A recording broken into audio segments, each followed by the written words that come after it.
क्या होता है जब जब जब जब जब पवित्र आत्मा का और मनुष्य जाति का रिश्ता होता है?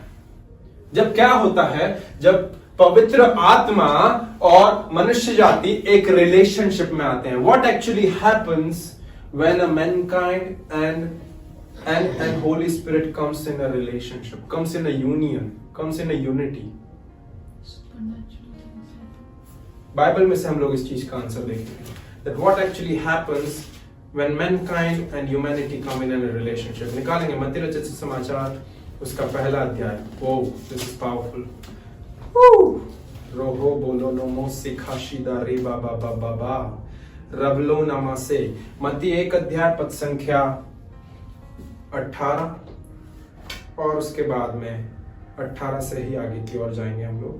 मत्ती रचित सुसमाचार उसका 1 अध्याय पद संख्या 18 और 18 से आगे की ओर. बाइबल कहती है यीशु मसीह का जन्म इस प्रकार से हुआ कि जब उसकी माता मरियम की मंगनी यूसुफ के साथ हो गई थी तो उनके इकट्ठा होने से पहले ही वह पवित्र आत्मा की ओर से गर्भवती पाई गई. 19 पद. अतः उसके पति यूसुफ ने, जो धर्मी था और उसे बदनाम करना ना चाहता था, उसे चुपके से त्याग देने का विचार किया. 20वां पद ध्यान दें. जब वह इन बातों को सोच ही रहा था तो प्रभु का स्वर्गदूत उसे स्वप्न में दिखाई देकर कहने लगा, हे यूसुफ, दाऊद की संतान, तू अपनी पत्नी मरियम को अपने यहां ले आने से मत डर, क्योंकि जो उसके गर्भ में है वह पवित्र आत्मा की ओर से है.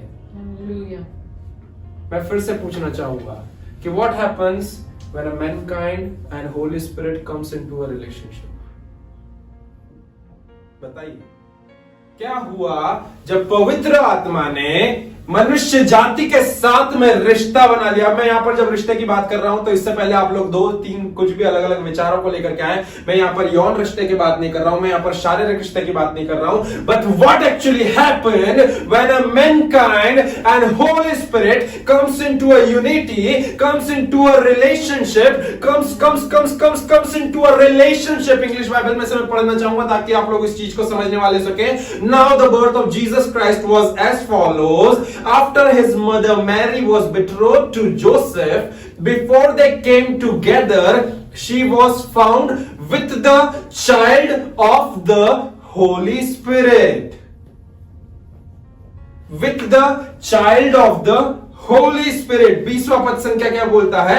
But while he thought about these things, behold, an angel of the Lord appeared to him in a dream, saying, Joseph, son of David, do not afraid to take you Mary your wife, for that which is conceived in her is of the Holy Spirit. My daughter which was conceived in my wife's womb was belonging to me. जो मेरी पत्नी के गर्भ में था वो उसके लिए मैं इस चीज को कह सकता था कि जो उनके अंदर कंसीव हुआ है is of Ronald. She can boldly say that कि मेरे गर्भ में जब मेरी बेटी थी तो वो किसकी बेटी थी? वो उसके पापा जिनका नाम रोनाल्ड था उनकी बेटी थी. परंतु यहां पर वचन क्या बोल रहा है? यीशु के बारे में बोल रहा है कि जैसे ही पवित्र आत्मा से मरियम गर्भवती हुई, जैसे ही पवित्र आत्मा से मरियम गर्भवती हुई, दैट मीन्स मैं इसे सिंपली कहना चाहूंगा, इट्स नॉट ये कोई शारीरिक वो नहीं था, परंतु यहां पर एक यूनियन में आई मरियम और पवित्र आत्मा. और पता है क्या होता है जब पवित्र आत्मा और मनुष्य जाति यूनियन में आती है? यीशु का जन्म. हालेलुया. यीशु का जन्म होता है. यीशु का जन्म होता है. When a mankind and Holy Spirit comes into a relationship, comes into a union, then Jesus is born. Then Jesus is born. Then Jesus is born. Jesus' birth took place like this in the life of Mary. परंतु उसके साथ में आज भी यीशु मसीह का जन्म, छोटे छोटे यीशु मसीह के बच्चे, उनका जन्म कैसे होता है? जैसे ही वे पवित्र आत्मा के स्पर्श को पाते हैं, जैसे ही वे पवित्र आत्मा के साथ एक यूनियन में आ जाते हैं, एक यूनिटी में आ जाते हैं, then Jesus get born in them, in their character, in their nature, in their attributes, in their actions, so that the world may know that these are Christians, these are the epistle of Christ.